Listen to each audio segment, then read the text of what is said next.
Hi అండి, నా వంట రుచులకి స్వాగతం. ఫ్రెండ్స్, ఈరోజు నేను సమ్మర్ స్పెషల్ పెసరపప్పు చారు సింపుల్ అండ్ టేస్టీగా ఎలా చేసుకోవాలో ఈ వీడియోలో చేసి చూపిస్తున్నాను. ఫ్రెండ్స్, ఈ వీడియో ఎక్కడ కూడా స్కిప్ చేయకుండా ఫుల్గా వాచ్ చేయండి. ఇంకా వీడియో స్టార్ట్ చేసేద్దాం. ఫ్రెండ్స్, ఇక్కడ నేను ఈ మెజర్మెంట్ గ్లాస్ తీసుకున్నాను. ఈ గ్లాస్ పెసరపప్పు వచ్చి 150 గ్రాముల వరకు ఉంటుంది. మంటను మీడియం ఫ్లేమ్లో పెట్టుకుని ఇప్పుడు ఈ పెసరపప్పును డ్రైగా వేయించుకోవాలి. ఈ విధంగా డ్రైగా వేయించుకున్న తర్వాత స్టవ్ ఆఫ్ చేసుకుని ప్రెషర్ కుక్కర్లో వేసుకోవాలి. వాటర్ వేసుకుని 2 టైమ్స్ శుభ్రంగా వాష్ చేసుకోవాలి. ఈ గ్లాసు పెసరపప్పు తీసుకున్నాం కాబట్టి ఒక గ్లాసు పెసరపప్పుకి 2.5 గ్లాసులు వాటర్ వేసుకుని 5 to 6 విజిల్స్ వచ్చే వరకు ఉడికించుకోవాలి. ప్లీజ్ ఫ్రెండ్స్, ఈ వీడియోని చూస్తున్న వాళ్ళు ముందుగా ఈ వీడియోని లైక్ చేయండి. మీరు నాకు ఇచ్చే లైక్స్ కామెంట్స్ వల్ల నా వీడియోస్ ఇంకొంచెం ముందుకు వెళ్ళటానికి మీరు నాకు ఎంతో సపోర్ట్ చేసిన వారు అవుతారు. తరువాత అదే ప్యాన్లో 1.5 స్పూన్ల ధనియాలను వేసుకుని కాసేపు వేగనివ్వాలి.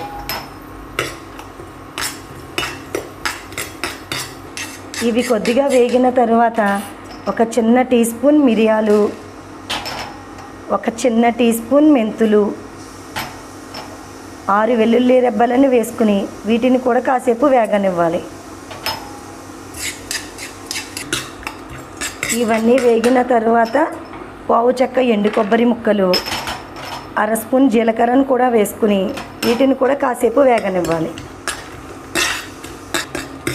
ఇవి కూడా కొద్దిగా వేగిన తర్వాత 2 ఎండుమిరపకాయలను తుంచుకుని వేసుకుని మొత్తం అన్నిటిని ద్వారగా బాగా వేయించుకోవాలి.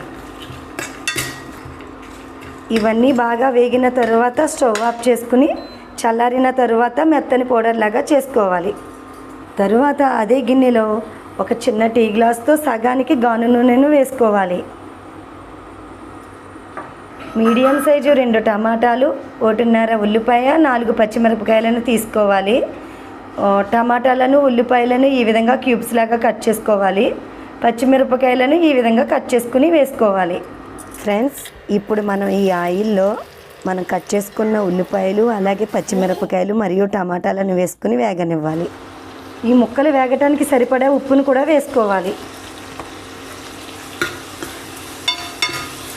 మంటని మీడియం ఫ్లేమ్లో పెట్టుకుని వీటిని బాగా మగ్గించుకోవాలి. ఈ విధంగా అన్నీ బాగా మగ్గిన తరువాత స్టవ్ ఆఫ్ చేసుకోవాలి. తరువాత మీడియం సైజు ఒక గిన్నెను తీసుకోవాలి. ఇప్పుడు దీనిలో మనం బ్లెండ్ చేసుకున్న పెసరపప్పును వేసుకోవాలి. ఈ పెసరపప్పుని మిక్సీ జార్లో కూడా వేసుకుని లేదా పప్పు గుత్తుతో కూడా స్మాష్ చేసుకుని వేసుకోవచ్చు.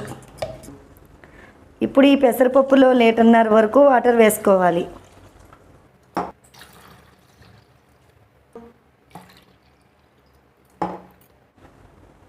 వాటర్ వేసుకున్న తర్వాత ఒకసారి అంతా బాగా కలుపుకోవాలి. తర్వాత మగ్గించుకున్న ముక్కలను కూడా వేసుకోవాలి.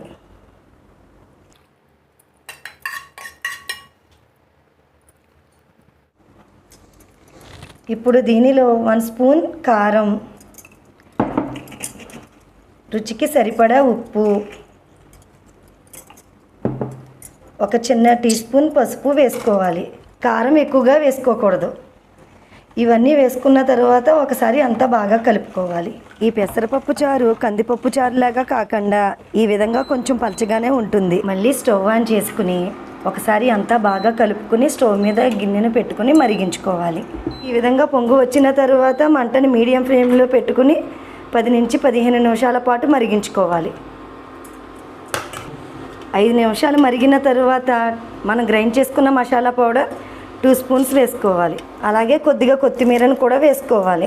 ఫ్రెండ్స్, సమ్మర్ సీజన్లో మన బాడీకి వేడి బాగా చేస్తుంది కదా, మరి అలాంటప్పుడు మన బాడీని చల్లబరిచే గుణం ఈ పెసరపప్పుకి ఎంతగానో ఉంది. కాబట్టి కందిపప్పుతోటి కన్నా ఈ పెసరపప్పుతోటి పప్పుచారు చేసుకుంటే మన బాడీకి ఎంతగానో మంచిది. అలాగే సింపుల్గా త్వరగా చేసుకోవచ్చు కూడా. పెసరపప్పు చారు ఈ విధంగా మరిగిన తర్వాత స్టవ్ ఆఫ్ చేసుకుని చివరిగా తాలింపుని పెట్టుకుని కలుపుకోవాలి.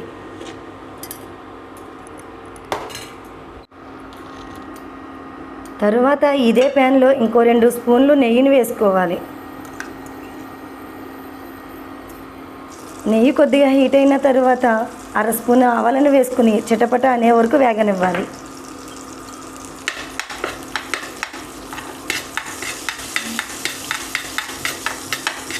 పది వెల్లుల్లి రెబ్బలను చెదకొట్టుకుని వేసుకోవాలి. పప్పు తాలింపులో ఎప్పుడైనా సరే వెల్లుల్లిపాయలు ఎక్కువగా వేసుకుంటే టేస్ట్ చాలా బాగుంటుంది.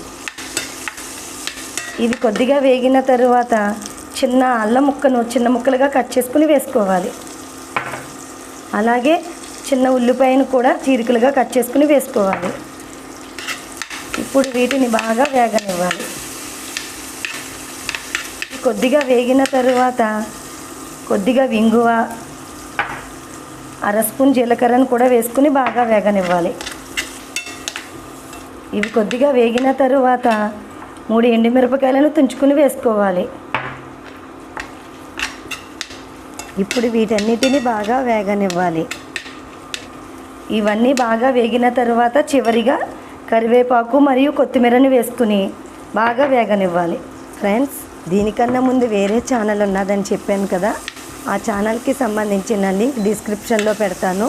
ఆ ఛానల్లో కంటెంట్ కూడా మీకు నచ్చినట్లయితే సబ్స్క్రైబ్ చేసుకుని ప్రక్కన ఉన్న బెల్ ఐకాన్ని యాక్టివేట్ చేసుకోండి. అప్పుడే నేను పెట్టిన వీడియోస్ అని మీకు నోటిఫికేషన్ రూపంలో వస్తాయి. ఈ తాలింపు అంతా బాగా వేగిన తర్వాత స్టవ్ ఆఫ్ చేసుకుని మరిగించుకున్న పెసరపప్పు చారులో వేసుకుని కలుపుకోవాలి. ఈ విధంగా వేయించుకున్న తాలింపును ఈ పెసరపప్పు చారులో వేసుకుని బాగా కలుపుకోవాలి. చల్లారిన తరువాత మనకి సరిపడా నిమ్మరసం వేసుకుని బాగా కలుపుకోవాలి.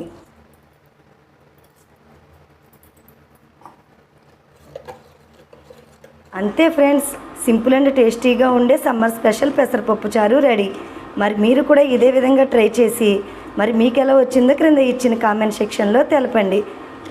మరి అయితే ఈ వీడియో మీకు నచ్చింది అనుకుంటున్నాను. నచ్చితే మీ ఫ్రెండ్స్కి, మీ రిలేటివ్స్కి షేర్ చేయండి. మరి నా నెక్స్ట్ వీడియోలో కలుద్దాం. Okay, bye bye friends.